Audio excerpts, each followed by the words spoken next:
ഒരു സാധാ കുടുംബത്തിൽ ജനിച്ചു. അതും എന്താണ്, പിന്നെ ഒരു സാധാ വിദ്യാലയത്തിൽ പഠിച്ച ഒരു പെൺകുട്ടി 19ാമത്തെ വയസ്സിൽ 7 മണിക്കൂർ വിമാനം പറത്തിയിട്ട് ചരിത്രം സൃഷ്ടിക്കുകയും സ്റ്റുഡന്റ് പൈലറ്റ് ലൈസൻസ് കരസ്ഥമാക്കുകയും ചെയ്തു. അപ്പൊ അങ്ങനത്തെ ഒരു മുഹൂർത്തത്തില് ഇനി അടുത്ത ആഴ്ച മുതൽച്ച് അവർ കമേഴ്സ്യൽ പൈലറ്റ് ലൈസൻസ് എന്ന് പറയുന്ന CPL-ന് വേണ്ടിയിട്ട് നമ്മുടെ നാടിന്റെ ആദരവുകൾ ഏറ്റുവാങ്ങിയിട്ട് അതിന്റെ ഭാഗമായിട്ടാണ് യൂണിറ്റി കോളേജ്. ഇവിടെ 1700-ലധികം വിദ്യാർത്ഥിനികൾ പഠിക്കുന്നുണ്ട് എന്ന് പറഞ്ഞു. ഏതായാലും നിങ്ങൾ നൽകിയ ഈ ഒരു സ്നേഹവായ്പ ജീവിതത്തിൽ ജുമാനക്കും ഞങ്ങൾക്കുമൊക്കെ ഏറ്റവും നല്ല സന്തോഷമുള്ള ഒരു കാര്യം കൂടിയാണ്. അതിന്റെ സംഘാടകരായിരിക്കുന്ന ഇതിലെ മുഴുവൻ വിദ്യാർത്ഥികളെയും പ്രത്യേകം അഭിനന്ദിക്കുന്നു. Hello everyone, respected teachers and dear friends, good morning.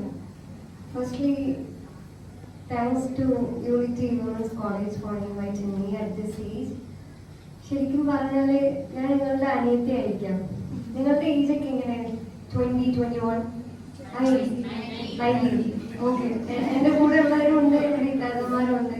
അപ്പം ഈ ഒരു വയസ്സിൽ ഞാനൊരു ഗസ്റ്റായിട്ട്, അതായത് ഒരു മോട്ടിവേഷണൽ സ്പീക്കറായിട്ട് അല്ലെങ്കിൽ ഇൻഫ്ലുവൻസറായിട്ട് അറിയപ്പെടുമെന്ന് ഞാൻ ഒരിക്കലും വിചാരിച്ചിട്ടില്ല. എൻ്റെ ഒരു ഡ്രീം അല്ലായിരുന്നു അത്. പക്ഷെ ഇപ്പം ഈ രീതിയിൽ നിൽക്കുന്നതുകൊണ്ട് തന്നെ നിങ്ങളൊക്കെ കാണാൻ പറ്റി. പിന്നെ എൻ്റെ കൂടെ പഠിച്ച കുറേ കുട്ടികൾ ഇവിടെ പഠിക്കുന്നുണ്ട്. പലരും ലീവ് എടുത്തിട്ടുണ്ട്, ഇത് ക്ലാസ് ഇല്ലാന്നൊക്കെ പറഞ്ഞിരുന്നു. എൻ്റെ ഫ്രണ്ടൊക്കെ വിളിച്ചിരുന്നു. റിൻഷ എൻ്റെ കൂടെ പഠിച്ചതാ. ഞാൻ +1, +2 ഐ മീൻ ഫസ്റ്റ് സ്റ്റാൻഡേർഡ് തൊട്ട് 12th വരെ ഗവൺമെൻറ് സ്കൂളിലാണ് പഠിച്ചത്. ഞാൻ ക്രസന്റ് ഹയർ സെക്കൻഡറി സ്കൂൾ ഒഴിവൂരിലാണ് പഠിച്ചത്. അപ്പം അങ്ങനെ ഒരു ഗവൺമെൻറ്റിൽ പഠിച്ച ഒരു കുട്ടി ഈ ഒരു പൈലറ്റ് ട്രെയിനിങ്ങിലോട്ട് വരിക എന്ന് പറയുന്നത്, അത് സാധാരണ CBSE സ്റ്റുഡൻസ് ആണ് മോസ്റ്റ്ലി വരാറുള്ളത്. അപ്പോൾ എനിക്ക് ഇംഗ്ലീഷ് ഭയങ്കര പ്രശ്നമാവുമെന്ന് വിചാരിച്ചിരുന്നു. പക്ഷെ +2 കഴിഞ്ഞപ്പോൾ എനിക്ക് മനസ്സിലായി എന്നെ കൊണ്ട് ഇതൊക്കെ സാധിക്കുമെന്ന് മനസ്സിലായി. പിന്നെ ഇവിടെ നിൽക്കാൻ കാരണം എൻ്റെ പാരൻസ് തന്നെയാണ്. നമുക്ക് പല ആഗ്രഹങ്ങളുണ്ട്, എല്ലാവർക്കും ഓരോ ആഗ്രഹങ്ങളുണ്ടാവും. നമുക്ക് ഇതുവരെ സാധിക്കാൻ പറ്റാത്ത കുറേ ആഗ്രഹങ്ങളുണ്ട്. ചിലപ്പോൾ പാരൻസ്, മാം പറഞ്ഞതുപോലെ തന്നെ പാരൻസ് സപ്പോർട്ടീവ് അല്ലാത്തത് കൊണ്ടായിരിക്കാം നമ്മൾ അതൊക്കെ അവോയ്ഡ് ചെയ്ത്, അല്ലേ? നിങ്ങൾക്കും പല പല ആഗ്രഹങ്ങളൊക്കെ ഉണ്ടായിട്ടില്ല? +2 ആയിട്ട് എന്തെടുക്കണം എന്നൊക്കെ ആഗ്രഹങ്ങൾ ഉണ്ടായിട്ടുണ്ടോ? അപ്പോൾ പാരൻസ് സപ്പോർട്ടീവ് അല്ലാത്തത് കൊണ്ടായിരിക്കാം ഒഴിവാക്കി, ഐ മീൻ നിങ്ങൾക്ക് സാധിക്കാത്തത്. പക്ഷെ നിങ്ങളൊരു ഡിഗ്രി സ്റ്റുഡൻസ്, ഓക്കെ. അപ്പം വളരെയധികം സന്തോഷമുണ്ട്. പിന്നെ എനിക്ക് പ്രത്യേകിച്ച് അങ്ങനെ പറയാനൊന്നുമില്ല. എൻ്റെ ഒരു ഡ്രീമുള്ള ആരെങ്കിലും ഈ വേദിയിൽ ആരെങ്കിലും ഉണ്ടോ? ഇല്ല. നിങ്ങൾ അതുകൊണ്ട് തന്നെ ആയിരിക്കാം ഡിഗ്രി പോയത്. എനിക്ക് +1, +2 പഠിച്ചപ്പോഴേ എനിക്ക് ഡിഗ്രി പോകണം എന്ന് എനിക്കൊരു ഇഷ്ടമില്ലായിരുന്നു. എന്തെങ്കിലും കോഴ്സ് എടുത്ത് പഠിക്കാമെന്നായിരുന്നു താല്പര്യം ഉണ്ടായിരുന്നു. പക്ഷെ ഡിഗ്രി ലൈഫ് നല്ല അടിപൊളിയാണെന്നൊക്കെ പറഞ്ഞു കേട്ടിട്ടുണ്ട്, കുറെ ആർട്സ് കാര്യങ്ങൾ. ശരിയാണത്? അല്ല, കുറെ അധികം പഠിക്കാനൊക്കെ ഉണ്ടാവും അല്ലേ? നമ്മളിങ്ങനെ വീഡിയോസ് ഒക്കെ കാണുമ്പോഴേ കുറെ ആർട്സും സ്പോർട്സും അതൊക്കെ നല്ല മിസ്സിങ് ഉണ്ട്. പക്ഷെ പരീക്ഷയ്ക്ക് പഠിക്കാനുണ്ടോ അല്ലേ? പിന്നെ നിങ്ങളൊക്കെ എങ്ങനെ പഠിപ്പിക്കല്? ടീച്ചർ പുറകെ നടന്നിട്ട് പഠിക്കുക പറഞ്ഞിട്ട് എങ്ങനെ പഠിക്കുക? അല്ല, നിങ്ങൾ തന്നെ സെൽഫ് സ്റ്റഡി ആണോ പഠിക്കല്? ഓക്കെ, അത് വളരെയധികം സന്തോഷമുണ്ട്. സാധാരണ നമ്മൾ +2 വരെയാണ് എല്ലാ ടീച്ചേഴ്സും നമ്മൾ പുറകെ നടക്കുക അല്ലേ? +2 വരെ. +2 കഴിഞ്ഞാൽ പിന്നെ നമ്മൾ സ്വന്തം പഠിക്കണം. അപ്പം ഞാൻ ഈ ഒരു മേഖലയ്ക്ക് വരാൻ കാരണം തന്നെ എൻ്റെ അയൽവാസിയുണ്ട്, മൊറയൂരിൻ്റെ അടുത്താണ് എൻ്റെ വീട്. അവിടെ തന്നെ കൊമേഴ്ഷ്യൽ പൈലറ്റ് ലൈസൻസ് ഉള്ള ഒരു ഷർബാസ് എന്ന് പറഞ്ഞൊരു പൈലറ്റ് ഉണ്ടായിരുന്നു. അപ്പോൾ അവരെ കോണ്ടാക്ട് ചെയ്തിട്ട് +1, +2 പഠിക്കുമ്പോഴാണ് അവരെ കോണ്ടാക്ട് ചെയ്തത്.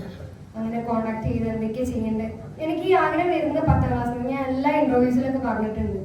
അപ്പം അന്ന് തന്നെ ഞാൻ ഇത് ഇൻവെസ്റ്റിഗേഷൻ സ്റ്റാർട്ട് ചെയ്തിട്ടുണ്ടായിരുന്നു. കാരണം നമുക്ക് പല പല ആഗ്രഹങ്ങളുണ്ടാവും. നമ്മൾ അപ്പം തന്നെ സെർച്ച് ചെയ്ത് അത്, കാരണം അത്രത്തോളം ആഗ്രഹം ഉണ്ടെന്നുണ്ടെങ്കിൽ നമ്മൾ എന്തായാലും ആ വഴി എങ്ങനെ എത്തിപ്പെടാമെന്ന് നമ്മൾ സെർച്ച് ചെയ്തുകൊണ്ടേയിരിക്കും. അങ്ങനെ +1, +2 പഠിക്കുമ്പോഴാണ് അവരെ കോണ്ടാക്ട് ചെയ്ത് അവർ വീട്ടിൽ വന്നു. പിന്നെ എനിക്ക് ഓൾറെഡി കുറച്ച് കാര്യങ്ങൾ അറിയായിരുന്നു, അവർ കൂടുതൽ എക്സ്പ്ലെയിൻ ചെയ്തു തന്നു. പിന്നെ ഞാൻ 6 മാസം കാലിക്കറ്റ് ഹൈലൈറ്റ് ബിസിനസ് ഇല്ലേ, ബിസിനസ് പാർക്ക്, അവിടെ ക്യാപ്റ്റൻസ് വിൻഡോയിൽ 6 മന്ത് തിയറി പഠിച്ചു. അതിനുശേഷം എക്സാംസ് ഒക്കെ ക്ലിയർ ചെയ്തു. അതിനുശേഷമാണ് ഞാനിപ്പോൾ ഫ്ലൈങ് സ്റ്റാർട്ട് ചെയ്തത്. ഞാൻ ജസ്റ്റ് സ്റ്റാർട്ട് ചെയ്തിട്ടേ ഉള്ളൂ. ഫ്ലൈങ് സ്റ്റാർട്ട് ചെയ്യുന്നതിന് മുന്നേ തന്നെ സ്റ്റുഡൻറ് പൈലറ്റ് ലൈസൻസ് കിട്ടണം, എന്നാലും ഫ്ലൈങ് സ്റ്റാർട്ട് ചെയ്യാൻ പറ്റും. ജസ്റ്റ് സ്റ്റാർട്ട് ചെയ്തിട്ടേ ഉള്ളൂ, 7 hours ആയിട്ടുള്ളൂ. ഇനി എനിക്ക് ഒരുപാട് പറക്കാറുണ്ട്, 200 മണിക്കൂറുകളൊക്കെ വേണം. അതിൽ 185 hours സിംഗിൾ എഞ്ചിനിലും ബാക്കി 15 hours മൾട്ടി എഞ്ചിനിലുമാണ് വേണ്ടത്. ഇപ്പം ഞാൻ പഠിക്കുന്ന സ്ഥലത്ത് സിംഗിൾ എഞ്ചിൻ മാത്രമേ ഉള്ളൂ. 15 hours മൾട്ടിക്ക് വേണ്ടിയിട്ട് വേറെ അക്കാദമിയാണ് ചൂസ് ചെയ്യുക. പിന്നെ ഞാൻ ഇപ്പം ഫ്ലൈ ചെയ്യുന്ന അക്കാദമി തന്നെ തുടരണം എന്നില്ല.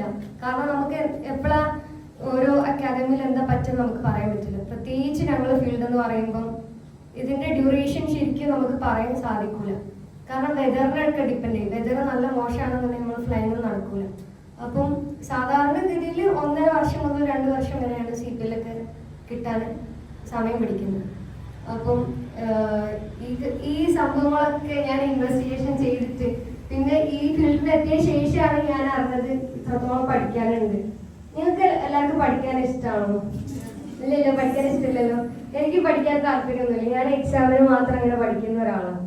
പക്ഷെ എക്സാമിന് മാത്രം പഠിക്കുകയാണെങ്കിൽ അത്യാവശ്യം മാർക്ക് നേടും. കാരണം പാരൻസ് നമ്മളെ പഠിപ്പിക്കുന്നത് അവർക്കൊരു ഡ്രീം ഉണ്ടാവുമല്ലോ, എൻ്റെ കുട്ടി ഇത്രത്തോളം ഫുൾ A+ അതൊക്കെ വാങ്ങണമെന്ന്. അപ്പം പഠിക്കുമ്പോൾ അത്യാവശ്യം പഠിക്കും, എപ്പോഴും പഠിച്ചുകൊണ്ടൊന്നും ഇരിക്കില്ല. അപ്പം അത്യാവശ്യം മാർക്കൊക്കെ വാങ്ങി പാരൻസ് അങ്ങനെ അവർക്ക് മനസ്സിലായി. ഞാൻ പറഞ്ഞു എനിക്ക് ഈ ഡ്രീമാണ് ആവേണ്ടത്. ശരിക്കും പറഞ്ഞാൽ പാരൻസിന് ഈ എക്സ്പെൻസ് അത്യാവശ്യം എക്സ്പെൻസീവ് ആണ്. അപ്പം ഇത്രയും എക്സ്പെൻസ് അവരെ കൊണ്ട് സാധിക്കോ ഇല്ലയെന്ന് അവർക്ക് പോലും ഉറപ്പില്ല.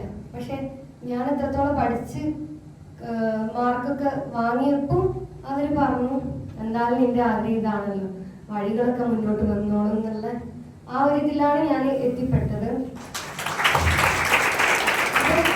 പല ഡ്രീമുകളും നമ്മളൊന്ന് കാല് എടുത്തു വെച്ചാൽ ചിലപ്പോൾ നമുക്ക് സാധിക്കാൻ പറ്റും. അതിന് പാരൻസ് നല്ല സപ്പോർട്ടീവായിട്ട് വേണം. അതിന് പാരൻസിനെ മോട്ടിവേറ്റ് ചെയ്യാൻ നിങ്ങളും കൂടെ വേണം. നിങ്ങളും അത്രത്തോളം പഠിച്ചാൽ മാത്രമേ പാരൻസിനൊരു വിശ്വാസം ഉണ്ടാവുള്ളൂ. എൻ്റെ മോള്, അത് ഞാൻ പറഞ്ഞ കറക്റ്റ് അല്ലേ, നമ്മൾ മാർക്കൊക്കെ വാങ്ങി കൊടുക്കുമ്പോഴാണ് പാരൻസിന് ആ ഒരു ഇതുണ്ടാവുക. അതായത് എൻ്റെ മോൾ ഇത്രത്തോളം പഠിക്കുന്നുണ്ട്, അവൾക്ക് ഇന്നൊരു സ്ഥാനത്ത് എത്താൻ കഴിയും എന്നുള്ള ആ ഒരു ഇതുണ്ടാവും. അപ്പം എല്ലാവരും പഠിക്കുക. പിന്നെ ഇത്ര തന്നെ ഉള്ളു പറയാൻ, എനിക്ക് കൂടുതലൊന്നും പറയാനൊന്നുമില്ല. Thank you unity college.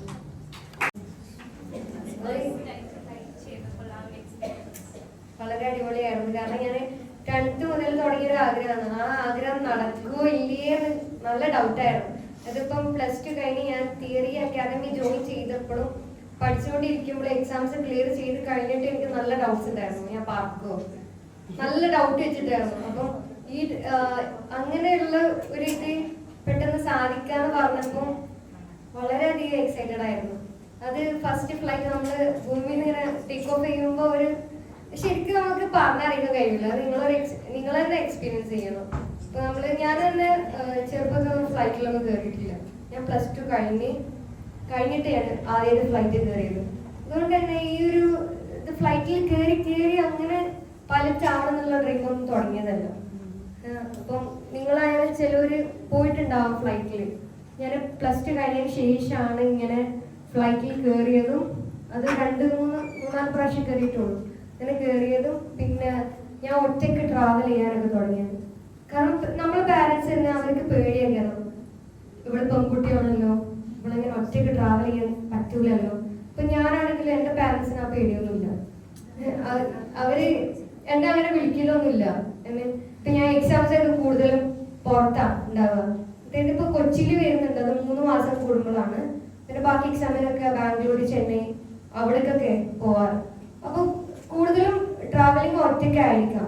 ചിലപ്പോ എൻ്റെ കൂടെ ഫ്രണ്ട്സ് ഉണ്ടാവും. എന്നാലും ഉമ്മ വിളിച്ചിട്ട് എവിടെ എത്തി മോളെ, എവിടെ, നമ്മളെ പാരൻസ് ഒക്കെ ഉണ്ടാവുമല്ലോ. നിങ്ങളിപ്പം വേറെ എവിടെയും പഠിക്കാൻ കല്യാണത്തിനൊക്കെ പോയാലോ, കല്യാണ പരിയിൽ എത്തിയോ, അങ്ങനെയൊക്കെ ചോദിക്കുന്ന പാരൻസ് ഉണ്ടാവും പേടി കാരണത്താണ്. പക്ഷെ എൻ്റെ പാരൻസ് അങ്ങനെ വിളിച്ച് ചോദിക്കൊന്നുമില്ല. ഞാൻ അങ്ങോട്ട് വിളിച്ച് പറയണം ഞാനിവിടെ ചെന്നൈയിലെത്തി, പിന്നെ സ്റ്റേയും കാര്യങ്ങളൊക്കെ നോക്കുന്നുണ്ട്. അവിടെ എല്ലാതും അപ്ഡേറ്റ് ചെയ്ത് ഞാൻ അങ്ങോട്ട് പറഞ്ഞു കൊടുക്കാം, അവരൊന്നും ഇങ്ങോട്ട് ചോദിക്കൂല. പിന്നെ നമ്മുടെ ആകാശം നമ്മൾ കാണുന്ന മാതിരിയൊന്നുമല്ല. അത്യാവശ്യം ഈ മഴക്കാലൊക്കെ വന്നാലേ കണ്ടറിയും ഒക്കെ ഒരു അങ്ങനത്തെ വീഡിയോസ് ഒക്കെ നിങ്ങൾ കണ്ടിട്ടുണ്ടോ? കോക്പിറ്റിലൊക്കെ ഇരിക്കുമ്പോൾ ഈ തണ്ടർസ്റ്റോമൊക്കെ വരുന്നത് അത് ഭയങ്കര ഇതാണ്. അത് ഓട്ടോമേറ്റ് വെച്ചിട്ടൊന്നും കൺട്രോൾ ചെയ്യാൻ കഴിയും. അപ്പം AI വരുന്നതിലൂടെ പൈലറ്റ്സിന്റെ സ്കോപ്പ് ഒരിക്കലും പോകില്ല. കാരണം ഇപ്പോൾ പൈലറ്റ്സിന്റെ സ്കോപ്പ് വളരെയധികം കൂടുതലാണ്. ഇപ്പൊ കൂടുതലും കുറെ എയർപോർട്ട്സ് കാര്യങ്ങളൊക്കെ വരുന്നുണ്ട്, കുറെ ഫ്ലൈറ്റ്സ് ഓർഡർ ചെയ്യുന്നുണ്ട്, പിന്നെ അതുപോലെ തന്നെ കുറെ എയർലൈൻസ് വരുന്നുണ്ട്. ഇപ്പം എക്സാമ്പിൾ പറഞ്ഞാല് മറ്റേ അൽഹിന്ദ് ഉണ്ടല്ലോ, ട്രാവൽ ഏജൻസി, അത് എയർലൈൻ ആയിട്ട് വർക്ക് ചെയ്യാൻ തുടങ്ങുന്നുണ്ട് നമ്മുടെ കേരളത്തില്. അപ്പൊ അങ്ങനെ പല പല എയർപോർട്ട്സും എയർലൈൻസും ഫ്ലൈറ്റ്സ് ഒക്കെ വരുന്നതുകൊണ്ട് തന്നെ സ്കോപ്പ് നല്ല കൂടുതലാണ്. അപ്പം കൂടുതൽ പൈലറ്റ്സിനാണ് ഇപ്പം നല്ല ആവശ്യം. അത് ഒരിക്കലും ഒരു AI വെച്ചിട്ട് NEOS എക്സാം എഴുതണ്ട.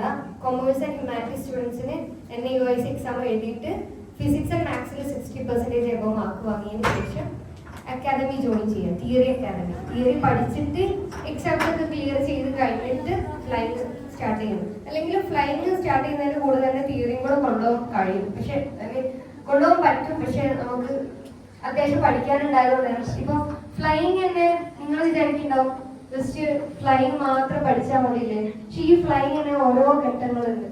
ഏതൊക്കെ റൂട്ടില് എത്ര ഹൈറ്റ്, പിന്നെ കുറേ സംഭവങ്ങൾ പഠിക്കാനുണ്ട്. അപ്പൊ ഫ്ലൈങ്ങും ഈ തിയറി പാടെ കൊണ്ടുപോകാന്ന് പറയുന്നത് വളരെയധികം ബുദ്ധിമുട്ടാണ്. അപ്പം തിയറി കഴിഞ്ഞിട്ട് ഫ്ലൈങ്ങിലോട്ട് സ്റ്റാർട്ട് ചെയ്യാം.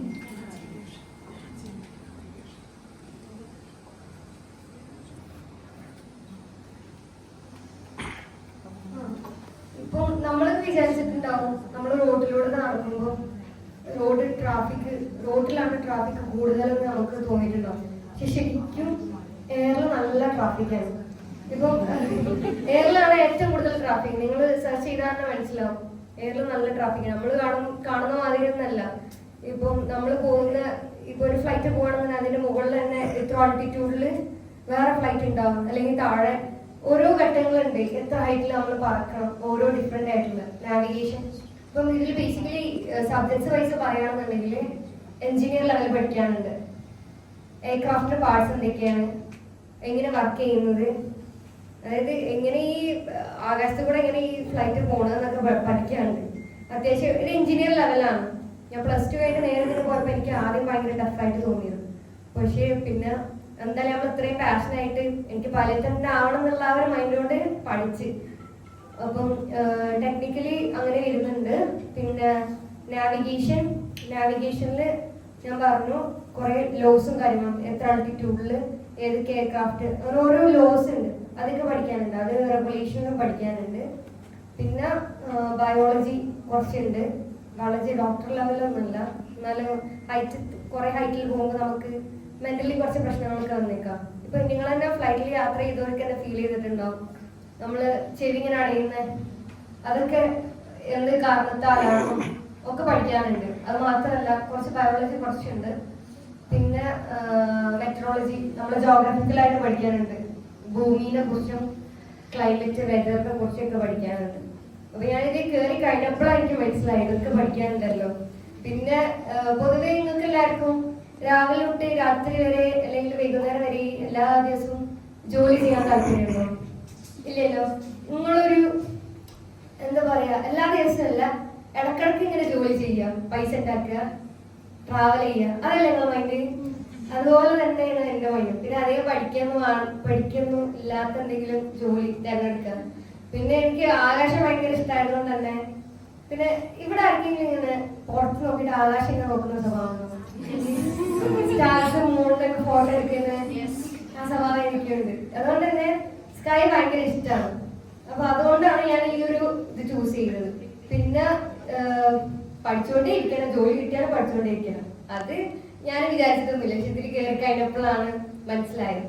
പിന്നെ എല്ലാ ദിവസവും രാവിലെ തൊട്ട് ഇത്രയും രാവിലെ തൊട്ട് വൈകുന്നേരം വരെ എല്ലാ ദിവസവും വർക്ക് ചെയ്യണമെന്നൊന്നുമില്ല. നമുക്ക് ഓരോ ഷെഡ്യൂൾ ഉണ്ടാവും. മാസത്തിൽ തന്നെ എത്ര സോട്ടീസ് ആണ്. സോട്ടീസ് എന്ന് പറയുമ്പോൾ ഷെഡ്യൂൾ നമ്മൾ എത്രയാണോ ഫ്ലൈറ്റ് പറക്കുന്നത് ആ ഒരു ഇതിനാണ് സോർട്ട് എന്ന് പറയുന്നത്. നമുക്ക് എത്ര സോർട്ടീസ് ഉണ്ടാവും എന്നൊക്കെ ഡിസൈഡ് ചെയ്തിട്ടുണ്ടാവും. മാസത്തിൽ തന്നെ കുറച്ചേ ഉണ്ടാവുള്ളൂ. എല്ലാ ദിവസവും ഒരു മാസം എന്ന് പറയുന്നത് 30-31 ദിവസം ഉണ്ടാവും. എല്ലാ ദിവസവും വർക്കിംഗ് കാര്യങ്ങളൊന്നും ഇല്ല. പിന്നെ എക്സ്പ്ലോർ ചെയ്യാൻ ഭയങ്കര ഇഷ്ടമാണ്. നിങ്ങൾക്കും ഉണ്ടാവൂലേ വേൾഡൊക്കെ ഇങ്ങനെ എക്സ്പ്ലോർ ചെയ്യാൻ ഉണ്ട് താല്പര്യമുണ്ടോ? പക്ഷെ എനിക്ക് സിറ്റീസ് ഒന്നും ഇഷ്ടമില്ല. എനിക്ക് മറ്റേ ട്രാവലറുമായി ചിത്രൻ അറിയില്ലേ, അവര് പോകുന്ന മാതിരി ഇങ്ങനെ പോകാനാണ് താല്പര്യം. പക്ഷെ ആസ് എ പെൺകുട്ടി എന്ന നിലയിൽ വീട്ടുകാരങ്ങനെ വിടൂലല്ലോ, പ്രത്യേകിച്ച് നമ്മളെ കേരളക്കാരൻ മലപ്പുറക്കാരായാണ്. പക്ഷെ ഇപ്പൊ കുറെ കുട്ടികൾ പോകുന്നുണ്ട് കേട്ടോ, അത് അവരുടെ പാരന്റ്സ് സപ്പോർട്ടീവ് ആയതുകൊണ്ട് തന്നെ. പക്ഷെ അങ്ങനെ പോകണമെന്നുണ്ടെങ്കിൽ കുറച്ച് പൈസ വേണം കയ്യില്. അപ്പൊ പൈസ ഉണ്ടാക്കിയിട്ട് ഇൻഷാ അല്ലാഹ് ട്രാവലൊക്കെ ചെയ്യും.